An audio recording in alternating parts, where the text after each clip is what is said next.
औज़ुबिल्लाहिमिनश्शैतानिर्रजीम बिस्मिल्लाहिर्रहमानिर्रहीम। नाज़रीन इकराम अस्सलाम अलैकुम।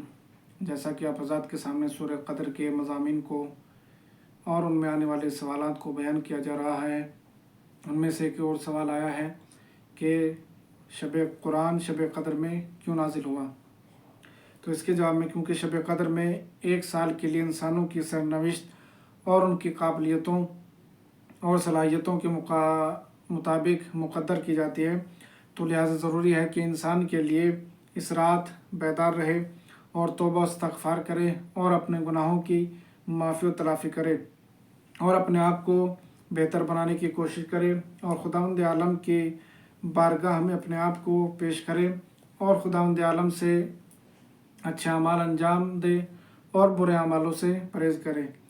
हाँ, जिन लम्हात इंसान हमारे सरनविश्त की तयन होती है, उनमें इंसान को सोया हुआ नहीं होना चाहिए और ना ही हर चीज़ से बेखबर और गाफिल होना चाहिए, क्योंकि इस सूरत में गमनाक नविश्ता लिखा जाता है।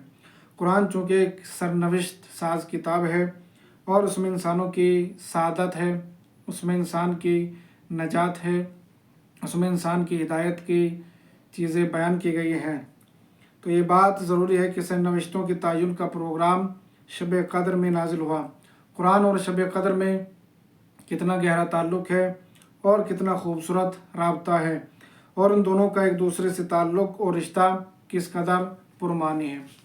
तो इसी तरह दूसरा सवाल आया है कि क्या मुख्तलिफ़ इलाक़ों में एक ही शब क़द्र होती है या अलग अलग शब क़द्र होती है। हम जानते हैं कि तमाम शहरों में कमर महीनों का आगाज़ यकसा नहीं होता।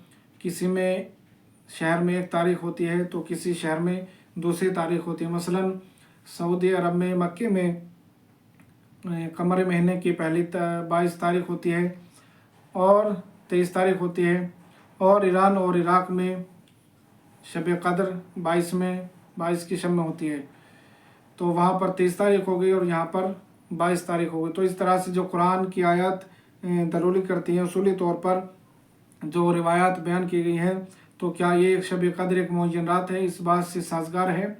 तो इसका जवाब यह है कि एक नुक्ते की तरफ तवज्जो देने से इस सवाल का जवाब मुअय्यन हो जाता है, जो ये है कि रात किसे कहते हैं कि रात वही कुर्रे अर्ज़ और ज़मीन के आधे हिस्से को और साए को कहते हैं कि जो कुर्रे ज़मीन के दूसरे हिस्से पर पड़ता है, और हम जानते हैं कि ये साया गर्दिश करता है और हरकत में आता है कि जिसका मुकम्मल दौरा 24 घंटे में तय पाता है।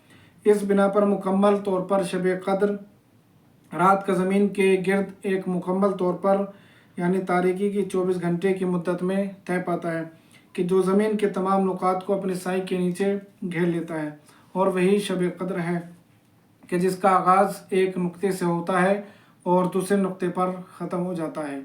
वल्हम्दुलिल्लाहि रब्बिल आलमीन।